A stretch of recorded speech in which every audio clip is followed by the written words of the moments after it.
여러분 안녕하세요. 행정법 강사의 김민재 변호사입니다. 오늘도 제 강의를 들어주시는 많은 수강생 여러분들께 진심으로 감사 말씀드립니다. 오늘도 역시 우리가 배우는 부분이 전체 목차에서 어느 부분에 해당하는지를 먼저 살펴보고 진도를 나가보도록 하겠습니다. 전체 6개 목차 중에 행정쟁송에 대해서 배우고 있죠. 그 중에서 취소소송 관련된 문제가 3문제에서 4문제 정도 나온다고 말씀드렸고, 지금 우리는 행정쟁송에서도 행정소송, 그리고 항고소송에서 항당민기, 그 다음 취무부의 취소소송을 배우고 있습니다. 그리고 취소소송의 이제 적법요건을 배우고 있죠. 적법요건의 두 문자 뭐 있었어요? 당대의 재정관이 있었죠. 그 중에 우리가 지금까지 대상 적격 부분을 배웠다면 오늘은 당사자 적격 중에서도 원고 적격에 대해서 배울 차례입니다. 이 원고 적격은 오늘 한 강의 만에 다 끝낼 예정이기 때문에 강의가 평소보다 조금 더 길더라도 마지막까지 집중해서 시청해 주시기 바랍니다. 자, 그럼 원고 적격의 의미에 대해서 먼저 한번 살펴볼게요. 자, 원고 적격이란 소송에서 원고가 될 수 있는 자격을 의미한다는 거죠. 말 그대로 원고가 이 소송을 제기할 자격이 있는 사람인지를 살펴보고, 만약에 자격이 없는 사람이 이 소송을 제기했다면 기각 인용 판결이 아니라 각하 판결을 받게 된다는 거 여러분들이 기억해 주시고, 이 원고 적격은 사실심, 변론, 종결시까지 물론 즉 1심, 2심에서도 당연하지만 마지막인 상고심, 즉 3심까지 존속해야 하며, 이 원고 적격이 흠결시, 즉 없을 때에는 부적법 각하 판결을 받는다는 거 여러분들이 기억해 주시고, 이 지문은 객관식에서 많이 나오는 지문이기 때문에 여러분들이 눈에 반드시 익혀놓아야 할 지문이라 보시면 됩니다. 다음은 행정소송법에서는 원고 적격에 대해서 어떻게 기술을 해놨는지 또 살펴볼게요. 행정소송법 제12조입니다. 취소소송은 처분 등의 취소를 구할 법률상 이익이 있는 자가 제기할 수 있다고 해놨고, 그 뒤에 처분 등의 효과가 기간의 경과, 그리고 처분 등의 집행 그 밖의 사유로 이미 소멸된 뒤에도 그 처분 등의 취소로 인하여 회복되는 법률상 이익이 있는 자의 경우에는 마찬가지로 취소소송을 제기할 수 있다고 기재를 해 놓았습니다. 여기서 처음부터 끝까지 가장 중요한 키워드가 뭔 것 같아요? 바로 법률상 이익이겠죠. 이 법률상 이익에 대해서 판례는 어떤 기준을 가지고 있고 또 어떤 학설이 있는지를 알아보기 전에, 이 적법 요건 중에서 이 원고 적격, 즉 원고가 법률상 이익이 있는 자라고 입증을 해야 되고, 즉 법률상 이익의 침해 또는 침해 우려가 있다는 것을 직접 원고가 입증을 해야 된다는 것도, 즉 입증 책임도 원고에게 있다는 것도 여러분들이 시험에 종종 나오는 지문이기 때문에 기억해 주시기 바랍니다. 자, 그럼 법률상 이익에 대해서 판례는 어떤 기준을 가지고 있는지 살펴보도록 하겠습니다. 법률상 이익은 당해 처분의 근거 법률에 의하여 보호되는 개별적, 직접적, 구체적 이익이 있는 경우를 말하고, 우리가 사례형이나 기록형을 쓸 때는 이 문구를 외워야 되기 때문에 개, 직, 구라는 두 문자를 사용하긴 하는데, 여러분들은 이제 뭐 직접 기술할 필요는 없기 때문에 그냥 한번 외워 놓으세요. 개별적, 직접적, 구체적, 줄여서 개, 직, 구입니다. 이에 반면에 공익보호의 결과로 국민 일반이 공통적으로 가지는 추상적, 평균적, 일반적인 이익과 같이 간접적이거나 사실적, 경제적 이해관계를 가지는 데 불과한 경우에는 여기에 포함되지 않는다, 즉 법률상 이익에 해당하지 않는다라고 판례가 일정 기준을 제시하고 있습니다. 중요한 것은 당해 처분의 근거 법률에 의하여 보호되는 개별적이고 직접적이고 구체적인 이익이 있는 경우를 판례는 법률상 이익이 있다고 판단하고 있다는 거 기억해 주시면 될 것 같습니다. 이 문구를 조금 더 쉽게 이해하기 위해서는 이 당해 처분의 근거 법률이라는 개념을 좀 더 살펴보아야 되는데, 내가 행정청에 어떠한 처분을 신청하려고 하는데 나에게 그 신청권이 인정되는 관련 근거 법률이 있겠죠. 그 근거 법률에서 신청권을 가지고 있는 그 국민에게 반사적 이익이 아니라 개별적이고 직접적이고 구체적인 이익까지 보장하고 있다면 그 사람은 어떠한 처분에 대해서 그 처분의 취소를 구할 원고의 자격이 있다고 판단하는 기준이라고 보시면 될 것 같습니다. 자, 그러면 여러 가지 학설 또한 존재하는데, 그 중에서 통설, 즉 많은 학자분들이 뜻을 함께하는 그 통설과 방금 배웠던 판례의 견해와도 가장 가까운 견해를 취하고 있는 학설부터 우리가 살펴보도록 할게요. 바로 법률상 보호이익설, 다른 말로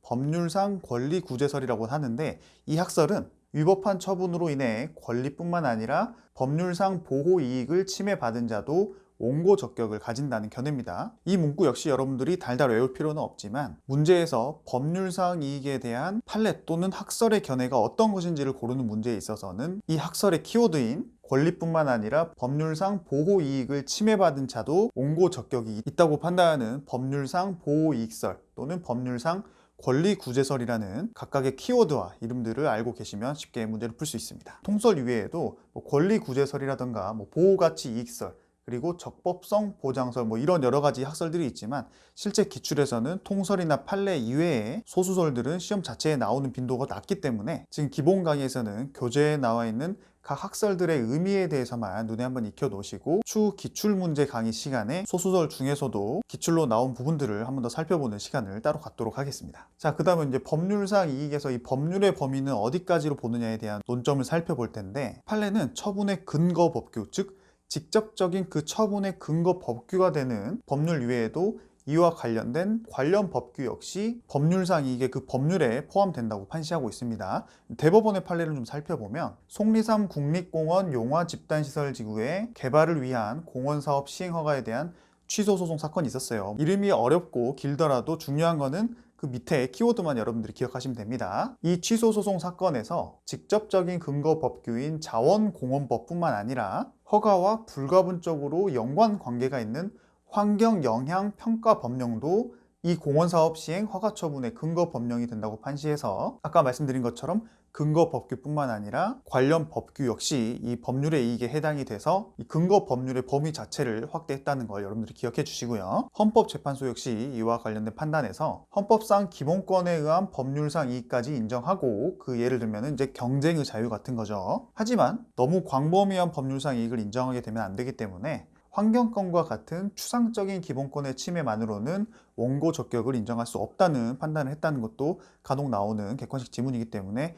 여러분들이 반드시 눈에 익혀주시기 바랍니다. 다음은 어떤 경우에 법률상 이익이 인정되는지 구체적으로 살펴보도록 하겠습니다. 자, 첫 번째는 처분의 객체에 따른 검토를 한번 해볼 건데, 일반적으로 처분의 객체는 누구예요? 어떠한 행정처분을 신청하는 국민이겠죠. 이 국민의 개개인은 일정 요건, 즉 우리가 지금 배우려고 하는 법률상 이익을 갖추게 되면은 별다른 문제 없이 이 원고 적격을 인정하게 됩니다. 자, 그럼 다른 객체를 한번 살펴볼게요. 두 번째는 법인 또는 단체의 구성원이 원고 적격이 될 수 있는지를 따져보는 논점입니다. 예를 들어서 행정청이 법인 또는 단체에 어떠한 행정처분을 했겠죠. 그랬을 때 법인 또는 단체가 직접 원고가 되면 상관없는데 그 단체의 구성원인 개개인이 원고가 되어서 취소소송을 제기할 수 있는지가 이제 문제가 되는 논점이에요. 판례는 원칙상 그 구성원은 원고가 될 수 없다고 판단을 하고 있고, 그 이유로는 법인 또는 단체가 직접 원고가 되어 소송을 제기하면 되기 때문에 원칙상으로는 그 구성원은 원고가 될 수 없다고 판단을 하면서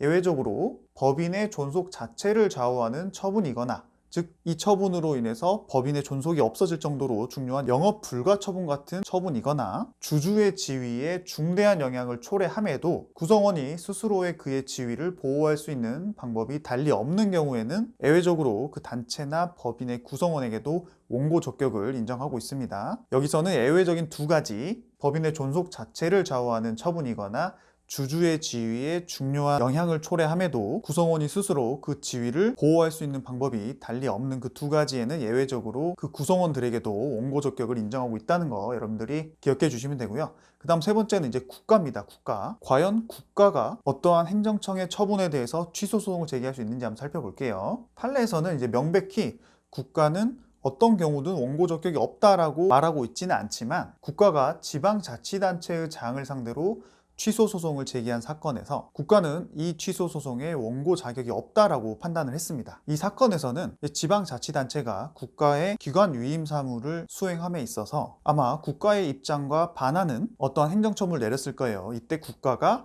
그 행정처분에 대해서 취소소송을 구한 건데, 왜 판례가 이 사건에서 국가는 취소소송의 원고 적격이 없다고 판단을 했냐면, 국가는 법원에 의한 판결을 받지 않고서도 그 문제를 해결할 방법이 있다라는 이유로 원고 적격을 인정하지 않았고, 그러면 법원에 의한 판결 대신에 어떻게 문제를 제기할 수 있다라고 판단을 했냐면, 행정협의 조정위원회에 조정 신청을 해서 의견 불일치를 해소할 수도 있고, 지자체장에게 시정 명령을 하거나 사무 처리를 취소 또는 정지할 수도 있으며, 직무이행 명령을 하고 이를 따르지 않을 경우 직접 필요한 조치를 할 수도 있기 때문에 결과적으로 국가는 취소소송의 원고가 될 수 없다라는 판단을 했습니다. 여러분들 일단 결론만 확실하게 외워주시고요. 다음은 국가를 봤기 때문에 지방자치단체는 그럼 과연 취소소송을 제기할 원고 적격이 있는지 한번 또 살펴보도록 하겠습니다. 판례는 기본적으로 지방자치단체는 공법인의 주체로서 다른 지방자치단체를 상대로 취소소송을 제기할 수 있다고 그 결론을 내렸고요. 실제로 서울특별시 역시 지자체죠. 이 서울특별시가 A가 강원도 양양군수를 상대로 건축협의 취소처분 취소소송을 구한 사례에서 지방자치단체인 원고가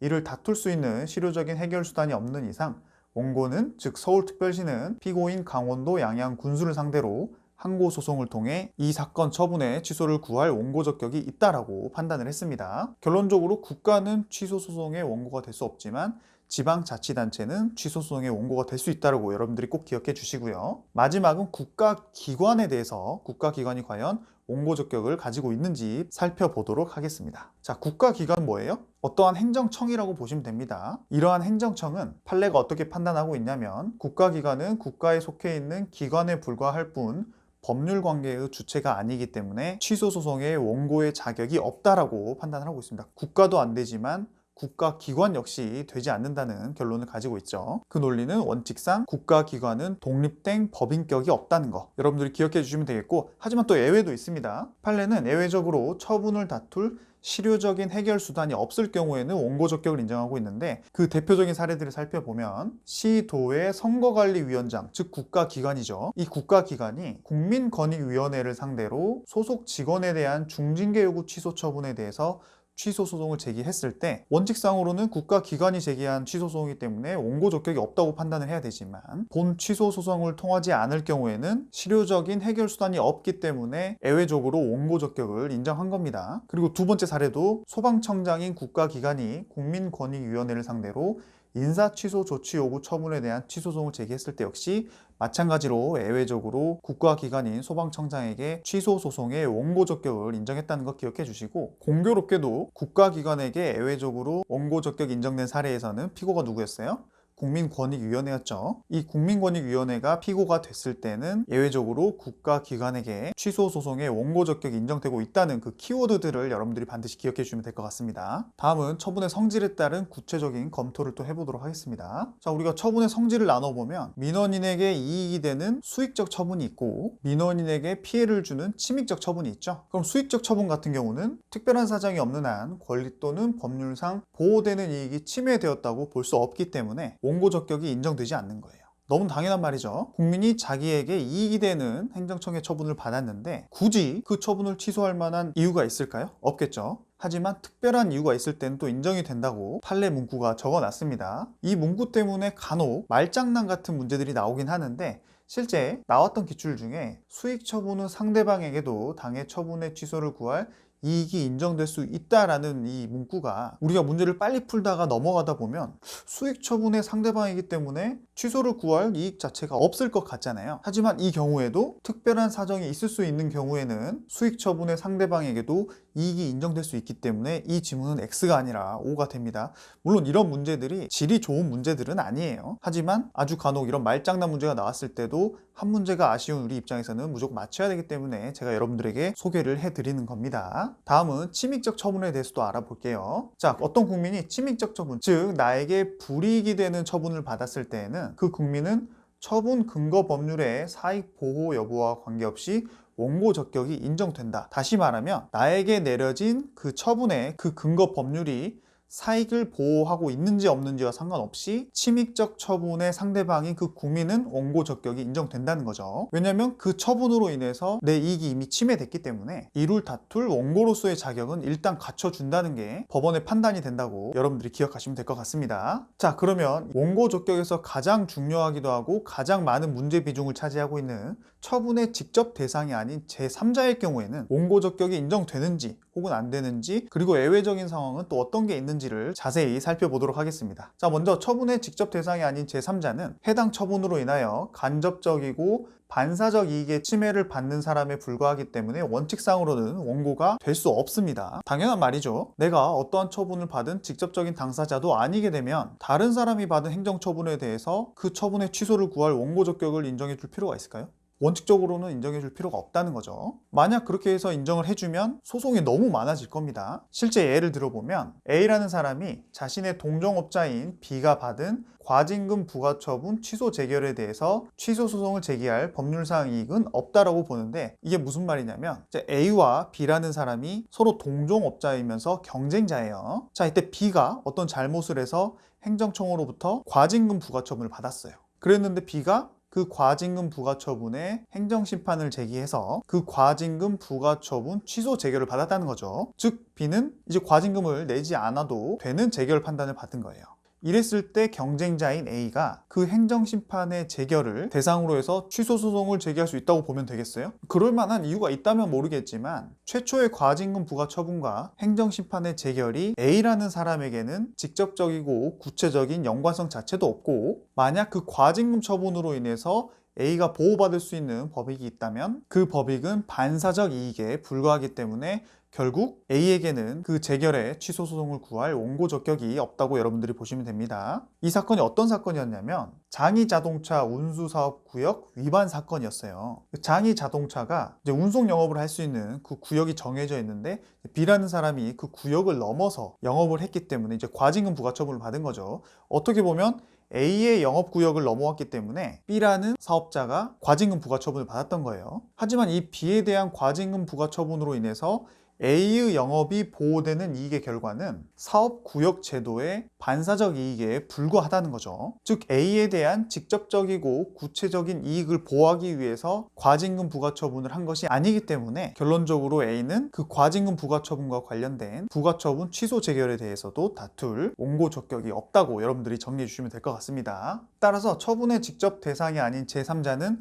원칙적으로는 원고 적격이 부정되지만 예외적으로 처분의 효력이 제3자에게도 미치면서 그 제3자가 직접적이고 구체적인 법률상 이익을 갖는다면 원고 적격이 인정될 수 있어요. 하지만 방금 봤던 장희자동차 운송 사업자에게는 그러한 법률상 이익이 인정되지 않았겠죠. 자, 그럼 예외적으로 어떤 경우에 제3자에게도 원고 적격이 인정되는지 사례를 통해서 알아보겠습니다. 자, 첫 번째는 행정청이 양도인의 채석 허가를 취소하는 처분에 대하여 그 양수인이 이를 취소하는 소송을 제기할 수 있다는 판례인데, 좀 쉽게 설명드리면 A라는 사람이 채석 허가권을 가지고 있던 사람이에요. 채석이란 거는 돌을 파고 수집하는 그 영업권이겠죠. 그 채석 허가권을 가지고 있는 A가 이제 B라는 사람에게 그 채석 허가와 관련된 영업권을 양도를 한 겁니다. 돈을 받고 팔았겠죠. 이랬을 때 A에게 어떠한 사유가 있어서 행정청이 과거 A에게 주었던 채석 허가를 취소하는 처분을 내렸을 때 실제 그 처분의 상대방은 B가 아닌 A지만 결론적으로 행정청의 그 처분으로 인해서 직접적인 피해를 볼 사람은 누구예요? 그 영업권을 구매한 B가 되겠죠. 따라서 이런 경우와 같이 행정청의 처분의 효력이 제3자에게도 미치고 그 제3자가 직접적이고 구체적인 법률상 이익을 갖는 경우에는 처분의 직접 당사자가 아닌 제3자이더라도 원고 적격을 인정해서 이 사례 같은 경우는 채석 허가 영업권을 양수한 B가 행정청이 A에게 내린 그 취소 처분을 다툴 원고의 자격이 있다고 여러분들이 기억해 주시면 될 것 같습니다. 자, 두 번째 사례는 도시 및 주거환경정비법상 조합설립추진위원회 설립 승인 처분에 대하여 이 추진위원회의 구성에 동의하지 않았던 정비구역 내의 토지 등의 소유자 역시 해당 추진위원회 설립 승인 처분을 다툴 수 있는 원고 적격을 인정한 판례입니다. 마찬가지로 해당 처분이 뭐였어요? 설립 승인 처분이었죠. 근데 이를 다투고자 하는 사람들은 해당 추진위원회의 구성에 동의하지 않았던 사람들이기 때문에 제3자잖아요. 하지만 그 사람들 중에서도 정비구역 내에 토지 등을 소유한 사람들은 해당 처분으로 인해서 영향도 받게 되고 그 처분으로 인해서 직접적이고 구체적인 법률상 이익을 갖는 사람들이기 때문에 법원이 원고 적격을 인정해 준 사례라고 여러분들이 이해하시면 됩니다. 자, 그러면 지금부터는 처분의 직접 대상이 아닌 제3자 부분에 대해서 조금 더 구체적으로 살펴보도록 할게요. 자, 순서는 경업자 소송, 그리고 경원자 소송, 그리고 마지막으로 인인 소송에 대해서 알아볼 거고 각 소송의 의미와 관련된 사례들을 순서대로 알아보도록 하겠습니다. 첫 번째, 경업자 소송이에요. 경업자 소송이 뭔지 알아보면 신규 영업자에 대한 행정청의 처분에 대하여 경쟁 관계에 있는 기존 업자가 그 처분을 다투는 소송을 바로 경업자 소송이라고 하는데, 쉽게 말하면 내가 어떤 구역 내에서 사업을 하고 있었는데 행정청이 새로운 사업자에게도 그 구역에서 영업을 하게끔 새로운 허가 처분을 해준 거죠. 이랬을 때 기존의 영업권을 가지고 있는 사업자가 새로운 사람에게 허가권을 내준 그 처분에 대해서 취소 소송을 하는 것을 바로 경업자 소송이라고 여러분들이 이해하시면 됩니다. 좀 속된 말로 밥그릇 싸움이라고도 보실 수 있는데, 여기서 제가 말하는 밥그릇 싸움이 뭐 나쁜 의미는 아니에요. 쉽게 이해하라고 말씀드리는 겁니다. 자, 그럼 법원은 이 경업자 소송에 있어서 누구에게는 원고를 인정해주고 누구에게는 원고를 인정 안 해줄지를 어떻게 기준을 세우고 있냐면, 기존 영업자가 특허적 성질의 영업권을 가지고 있을 때에는 그 영업권으로 받고 있는 이익을 법률상 이익으로 봐서 원고 적격을 인정하고 있고, 이에 반해서 기존 영업자가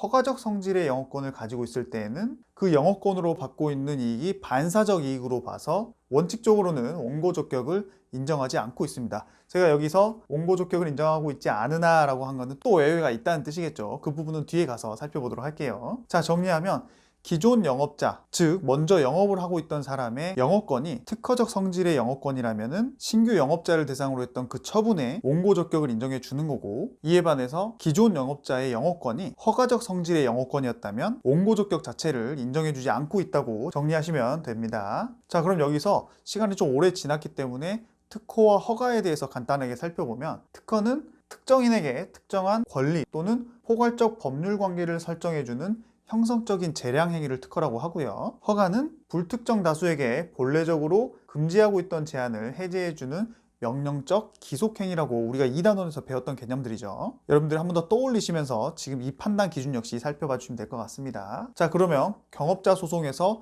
특허적 성질의 영업권이라 판단이 돼서 원고 적격이 인정되고 있는 판례들을 먼저 살펴보도록 할게요. 첫 번째 사례는 기존의 시외버스 운송 사업자가 신규 시외버스 운송 사업자가 받은 사업계획 변경 인가처분을 다툰 사례에서 원고 적격을 인정해 줬다는 건데, 즉 기존에 시외버스 운송 사업자가 있었는데 행정청에서 다른 새로운 누군가에게 시외버스 운송 사업을 할 수 있게 해주는 사업계획 변경 인가처분을 한 거죠. 이랬을 때 기존의 시외버스 사업자는 그 인가처분에 대해서 취소 소송을 제기할 원고로서 자격이 있다라고 판단한 겁니다. 이 시외버스 운송 사업자는 시험에 자주 나오는 단골 주제인데, 이게 한정 면허인지 아니면 일반 면허인지 혹은 고속버스인지 직행버스인지 상관없이 기존의 시외버스 운송 사업자에게는 원고 적격이 결과적으로 인정된다고 여러분들이 기억해 주시면 되고요. 자, 두 번째 역시 정말 자주 나오는 사례인데 담배 판매권과 관련된 사례입니다. 결론부터 살펴볼게요.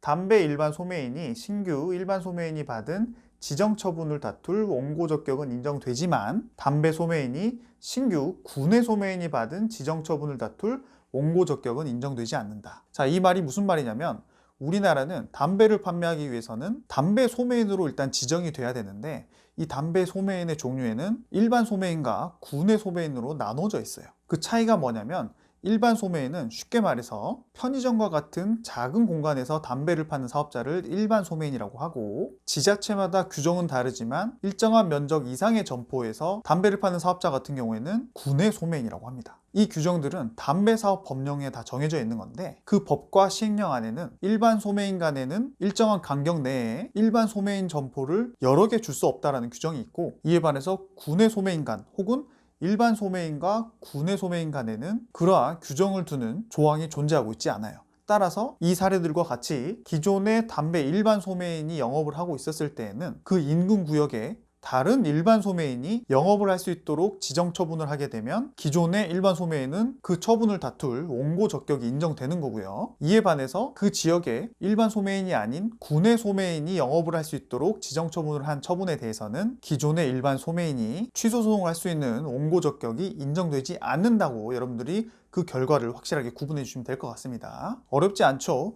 일반 소매인 간에는 신규 지정 처분을 다툴 원고 적격이 인정되지만, 일반 소매인이 구내 소매인이 받은 그 지정 처분에 대해서는 취소 소송에 원고 적격이 없다는 그 결론을 여러분들이 꼭 기억해 주시기 바랍니다. 자, 다음은 특허가 아니라 허가적 성질의 영업권 사례에 대해서도 살펴보도록 하겠습니다. 자, 허가적 성질은 아까 원칙적으로 원고 적격이 인정되지 않는다고 했었죠. 자, 첫 번째 사례는 한의사들이 약사들이 받은 한약 조제 시험 합격 처분을 다툴 원고 적격이 있는지를 물어보는 문제인데, 약사들이 한약 조제 시험을 합격하게 되면은 양약이 아니라 한약도 팔 수 있게 되겠죠. 이에 대해서 한의사들이 그 약사들의 시험 합격 처분을 취소해 달라고 소송을 제기한 사례에서 판례는 어떻게 봤어요? 한의사들이 한약을 제조해서 파는 그 영업권은 특허적 성질이 아닌 허가적 성질로 봐서 결국 원고들의 이익은 단순한 사실적 그리고 반사적 이익에 불과하다고 해서 원고적격을 인정하지 않았던 사례입니다. 그럼 두 번째 판례는 숙박업자 그리고 공중목욕탕 경업자들 역시 행정청이 새로운 숙박업자나 공중목욕탕 업자의 영업을 허가하는 신규 처분을 했다고 하더라도 그들의 영업권은 특허가 아니라 허가적 성질의 영업권이기 때문에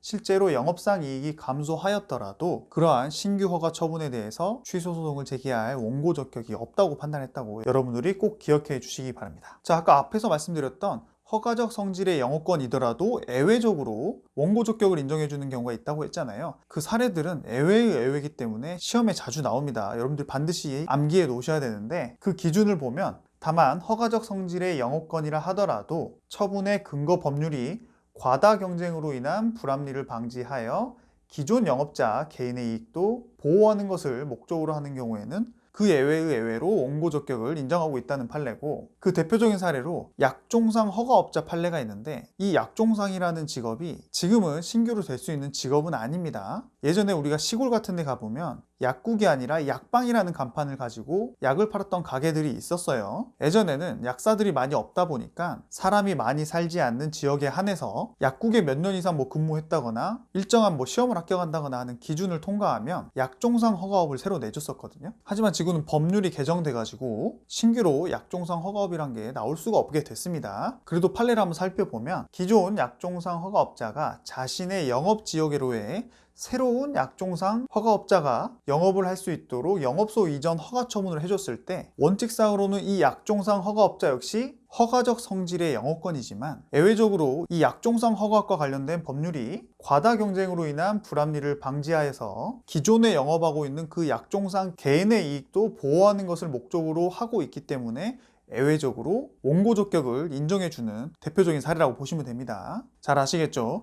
이 외에도 경업자와 관련된 사례들은 되게 많은데 제가 기본 강의이기 때문에 모두 설명해 줄 수는 없어서 여러분들이 교재에 나와 있는 OX 판례들을 반드시 눈에 익혀주시면서 다음 부분으로 넘어가 주시기 바랍니다. 다음은 경원자 소송에 대해서 알아볼게요. 경원자 소송이란 수인의, 즉 여러 명의 신청을 받아서 그중 일부에 대해서만 인허가 등의 수익적 행정처분을 한 경우에 그 인허가를 받지 못한 수인 중 한 명이 타인이 받은 인허가 처분에 대해서 다투는 소송입니다. 자, 아까 경업자 소송 같은 경우에는 기존 업자와 신규 업자 간의 밥그릇 싸움이라면 경원자 같은 경우는 동시에 인허가 처분을 받기 위한 싸움이겠죠. 이러한 경원자들 간의 취소 소송에서는 판례가 원고 적격에 대해서 어떻게 판단하고 있는지 한번 살펴보도록 하겠습니다. 경원자에 대하여 이루어진 허가에 대해 처분의 상대방이 아닌 자가 그 처분의 취소를 구할 당사자 적격은 인정이 된다. 다만 그 처분이 취소된다 하더라도 명백한 법적 장애로 인하여 처음부터 자신의 신청이 인용될 가능성이 배제되어 있는 경우에는 그 처분의 취소를 구할 이익이 없다라고 판단을 했습니다. 너무나 당연한 논리죠. 내가 다른 사람들이랑 인허가적 처분을 위해서 경쟁적인 신청을 했는데 그 인허가적 처분을 내가 받지 못하고 다른 사람이 받았다면 그 처분에 대해서 억울함이 있을 때는 원고로서의 자격이 인정이 되지만, 만약에 처음부터 법률상 장애를 가지고 있는 사람이 자기가 그 처분을 못 받았다고 해서 그 처분을 다투고자 한다면 법원은 그런 사람에게는 원고 적격을 인정해 줄 수 없다고 그 판단 기준을 나타내고 있는 겁니다. 그러면 경원자 소송과 관련된 사례는 어떤 게 있는지 한번 살펴보도록 할게요. 자, 액화 석유가스, 즉 LP 충선소 있죠? 그 LPG와 관련된 사업 허가를 받지 못한 신청인이 제기한 액화 석유가스 허가 처분 취소 소송이 있고요. 항만공사 시행 허가를 받지 못한 신청인이 제기한 항만공사 시행허가 처분 취소 소송 역시 경원자로서 원고 적격이 인정되었던 사례들이라 보시면 되고, 자, 그렇다면 과연 이 경원자 소송에 있어서 수익적 처분을 받지 못한 그 당사자가 경쟁자가 받은 그 수익적 처분을 대상으로만 취소소송을 제기할 수 있을지, 아니면 결과적으로 나는 거부 처분을 받은 거랑 마찬가지잖아요. 그 거부 처분에 대해서 취소소송을 또 제기할 수 있을지가 또 문제가 되는데, 법원은 어떻게 판단하고 있냐면 경원자에 대한 수익적 처분의 취소를 구하지 않고 자신에 대한 거부 처분만의 취소를 구하는 건 역시 허용하고 있다고 판단을 하고 있습니다. 만약에 이와 관련된 객관식 지문이 나오면 빠른 시간 내에 답을 꼭 골라주시기 바랍니다. 자, 마지막은 인인소송과 관련된 논점입니다. 이 인인소송이 뭐냐면 주민들이 인근 지역에 내려진 시설 허가 처분 등에 대하여 다투는 소송이에요. 즉, 내가 어느 구역에서 살고 있는데 그 구역에 어떠한 시설이 새로 들어올 수 있는 허가 처분이 내려졌을 때 그 지역에 사는 주민들이 그 처분에 대해서 취소 소송을 구하는 소송이라고 보시면 됩니다. 자, 이때는 법원이 원고적격의 인정에 있어서 어떤 기준을 가지고 있는지 살펴보도록 할게요. 법원은 당해 처분의 근거 법규 및 관계 법규가 공익뿐만 아니라 인근 주민의 개인적 이익도 보호하고 있다고 해석되는 경우에 한해서 인근 주민에게도 원고적격이 인정되고 있다는 기준을 제시하고 있습니다. 다시 정리하면 그 주민들이 사는 지역에 행정청이 어떠한 시설을 지을 수 있는 허가 처분을 내렸을 때 실제 그 지역 주민들은 해당 처분의 상대방은 아니잖아요. 즉 제3자잖아요. 하지만 그 제3자라 하더라도 당해 처분의 근거 법규 및 관계 법규가 공익뿐만 아니라 그 인근 주민들의 개개인의 이익도 보호하고 있는 것으로 해석될 경우에는 비록 제3자지만 그 처분에 취소 소송을 구할 원고적격이 있다고 판례가 인정하고 있는 겁니다. 자, 그럼 인인소송과 관련된 사례들을 또 살펴볼게요. 자, 먼저 원고적격이 인정되고 있는 사례들인데 원자로 시설 부지 인근 주민들은 방사성 물질 등에 의한 생명, 신체의 안전 침해를 이유로 부지 사전 승인 처분에 취소를 구할 원고적격이 있다고 판단한 사례가 있고요. 또 다른 사례로 연탄 공장의 인접 주민들은 주거지역 내 법령상의 제한 면적을 초과하는 연탄 공장의 건축 허가 처분으로 불이익을 받고 있기 때문에 해당 처분에 취소를 구할 원고 적격이 인정되는 사례들이 있었습니다. 자, 이 두 지역 역시 원자로 시설이 들어옴으로 인해서 또는 연탄 공장이 새로 들어옴으로 인해서 그 주민들의 개인적 이익, 즉 그 지역 내에서 쾌적하고 안전한 환경에서 주거할 수 있는 그 법적 이익이 당해 처분의 근거 법규 또는 관계 법규로 인해서 보호될 수 있는 법적 이익에 해당한다고 판단했기 때문에 법원이 해당 주민들에게 원고 적격을 인정해주는 사례라고 이해하시면 되고, 또 다른 사례들을 살펴보면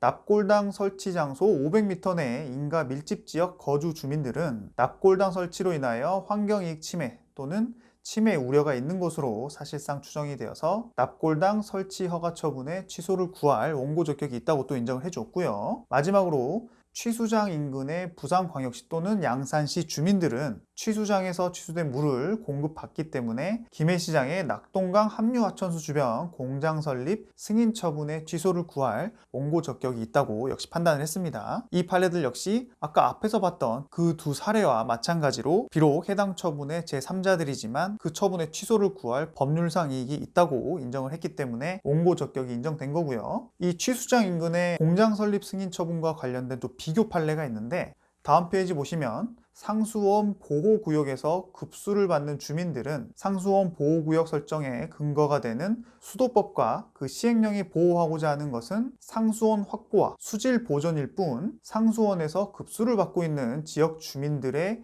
양질의 급수를 받을 이익은 직접적이고 구체적인 보호이익이 아니기 때문에 상수원 보호구역 변경 처분에 취소를 구할 원고 적격이 없다고 판단을 했습니다. 자, 방금 직전에 봤던 판례랑 어떤 차이가 있죠? 직전에 원고 적격이 인정된 사례 같은 경우는 취수장 인근에 공장 설립 승인 처분이 있었던 거고, 이에 반해서 원고 적격이 인정되지 않은 판례에서는 공장 설립이 아닌 상수원 보호구역 변경 처분에 대해서 취소 소송을 제기한 거죠. 여러분들이 결론적으로 외우실 때는 취수장 인근에 공장을 설립해주는 처분에 대해서는 그 인근 주민에게 원고 적격을 인정해줬지만 그 정도 처분이 아니라 상수원 보호구역을 변경하는 처분에 대해서는 원고 적격을 인정해주지 않았다고 그 결론을 암기해 주시면 될 것 같습니다. 자, 또 다른 원고 적격 부정 사례가 있는데, 공유수면 매립 목적 대상 인근의 수녀원은 공유수면 매립 승인 처분의 매립 목적을 당초 택지 조성에서 이후에 조선시설 용지로 변경하는 내용의 이 사건 처분으로 인하여 수녀원의 법률상 이익이 침해됐다고 볼 수 없기 때문에 해당 공유수면 매립 목적 변경 처분의 취소를 구할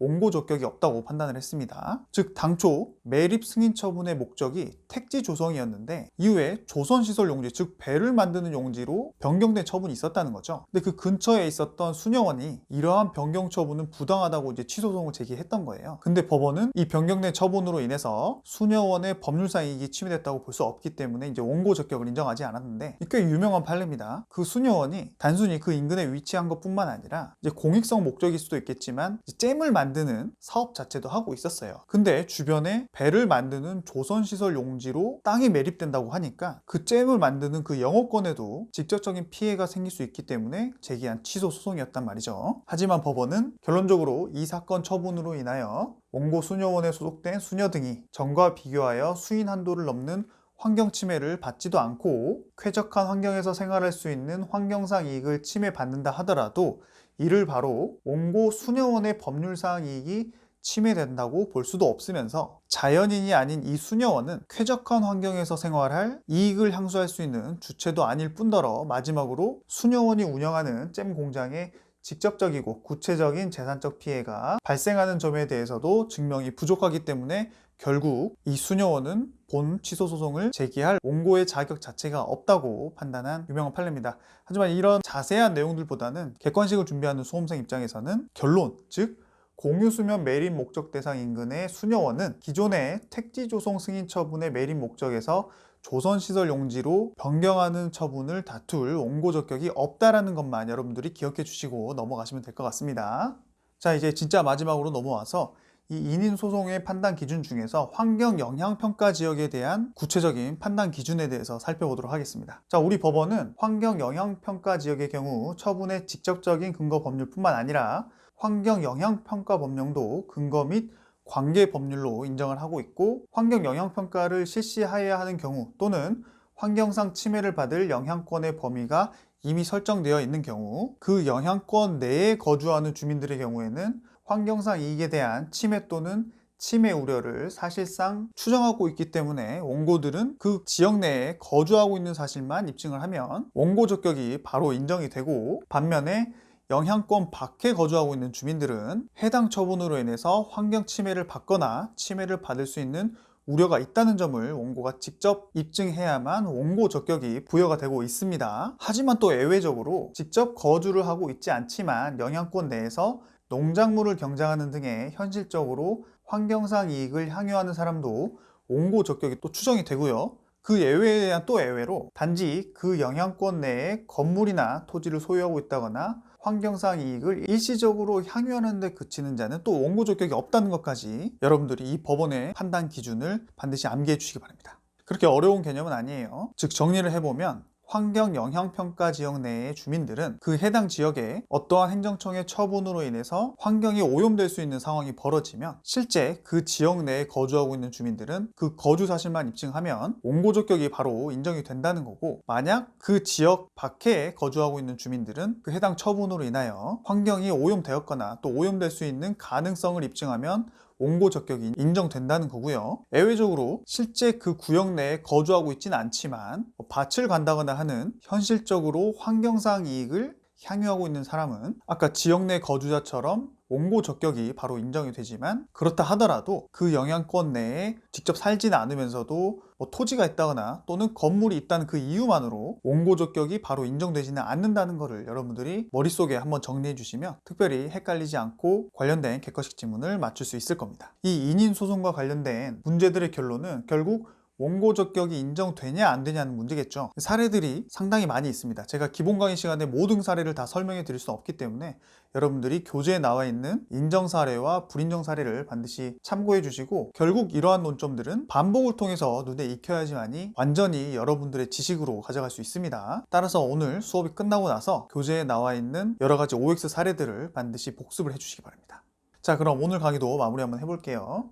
자, 오늘 우리 취소 소송의 원고 적격에 대해서 배웠습니다. 원고 적격은 원고가 될 수 있는 자격을 의미하는 거죠. 이를 갖추지 못하면 본안으로 들어가지도 못하고 각하 판결을 받게 된다는 거 기억해 주시고, 행정소송법 제12조 원고 적격은 처분 등의 취소를 구할 법률상 이익이 있는 자를 규정하고 있고, 법률상 이익의 의미에 대해서 판례는 어떤 의미를 가지고 있는지 계직구 기억나시죠? 그리고 학설은 법률상 보호이익설이 통설이자 판례와 가장 유사한 의미를 지닌 학설이라고 우리가 분명히 배웠고요. 여기서 말하는 법률의 범위에 대해서 판례는 처분의 근거 법규와 관련 법규를 모두 포함하고 있다는 거 기억나시죠? 그리고 마지막으로 우리가 처분의 객체, 즉 개인이냐 아니면 단체나 법인의 구성원이냐 혹은 국가냐 지자체냐 또 국가기관일 때 각각의 원고 적격이 인정되는지 안 되는지 사례들 살펴봤고요.